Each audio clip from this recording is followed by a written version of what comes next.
নগাঁও আৰু মৰিগাঁও জিলাবাসীৰ বাবে এটি ভাল খবৰ। এতিয়া আপুনি নগাঁৱতে পাব লোকেল শিঙি মাছৰ পোনা। গুণগত মানৰ শিঙি মাছৰ খেতি কৰি আপুনি লাখ লাখ টকা উপাৰ্জন কৰিব পাৰিব।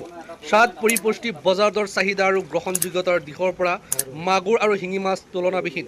অসমৰ জনসাধাৰণৰ অতিকৈ প্ৰিয় এই মাছ দুবিধ।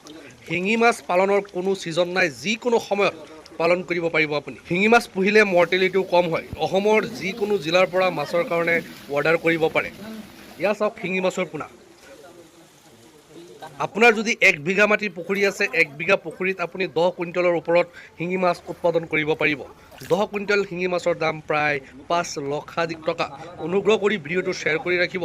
পুখুৰীত শিঙি মাছ পালন কৰাটো এক লাভজনক ব্যৱসায় যদি আপুনি ভালদৰে শিঙি মাছৰ খেতি কৰিব পাৰে। শিঙি মাছৰ খেতিৰ লাভ বেলেগ মাছতকৈ অধিক।